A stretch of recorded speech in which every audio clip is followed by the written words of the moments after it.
So here is a staggering business stat coming out of China that highlights their overall economic woes. Over 1 million restaurants have closed across China this year, with many cafes trying to stay afloat by increasingly opting for takeout. This is fueling a surge in food delivery riders. Amid a faltering economy, even the glitzy shopping malls, the upscale retail joints, their noodle shops, and other eateries are shutting their doors.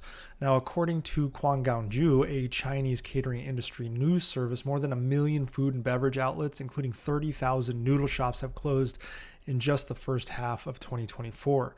Nearly the same number closed all of last year. China had some 10 million restaurants heading into this year.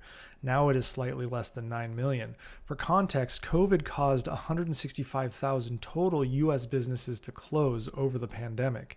And that is, again, total businesses. China saw 1 million restaurants alone, just restaurants, that went under, taking those jobs with them. Now, the broader downturn and middle-class economic fears in China are driving people to not want to go out for entertainment, and that is causing them to not want to eat out in restaurants. With fewer options and lighter wallets, many Chinese consumers are now just turning to food delivery, leading to a boom in that sector. While overall revenues in the food industry fell by nearly 3% in the first half of 2024, which doesn't seem like that much, profits actually nosedived by a jaw-dropping 89%, according to the Beijing Municipal Government Statistics Bureau. On the flip side, the number of workers in the delivery and takeout sector has shot up by almost 50%, indicating a continued preference for eating at home, even though the pandemic has largely ended in China. A Beijing resident named Mr. Guo observed that the delivery workforce is now filled with former high-level corporate employees who can no longer find white-collar jobs in China. He said it used to be recent graduates or non-local residents who worked as delivery riders. Now even locals are lining up for these jobs. Now, this mass closure of restaurants and the shift towards takeout adds more strain to an already precarious real estate market in China. With so many food and beverage outlets closing, demand for commercial real estate is plummeting.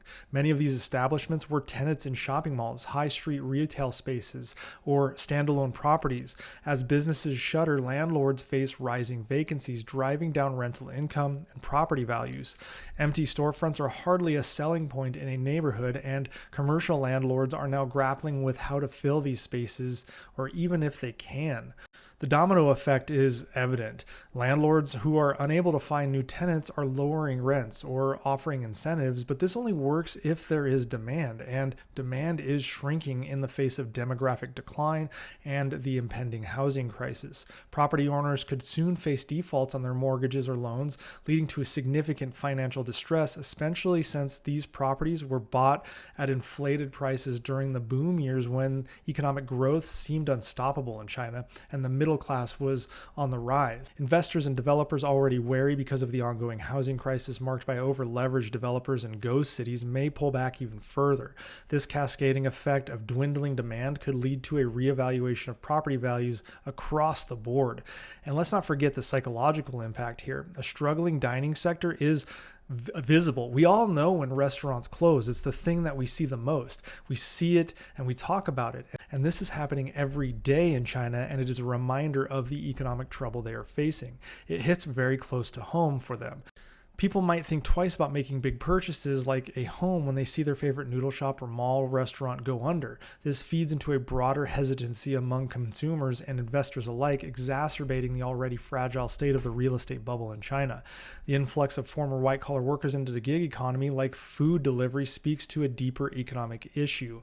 These are not stable, middle-income jobs that support a healthy real estate market. It doesn't support a healthy economy. When high-level corporate employees are delivering takeout to make ends meet, it signals that the broader economic ecosystem is under stress. Such shifts could pressure the already wobbly residential real estate market, as fewer people can afford to buy or rent at the levels we've seen in the past. So in short, the downturn in the restaurant industry could accelerate a real estate correction, or worse, a more pronounced collapse. With both commercial and residential sectors showing signs of strain, China's real estate bubble may be on the verge of another puncture, one not easily patched by government intervention or optimistic forecasts going forward.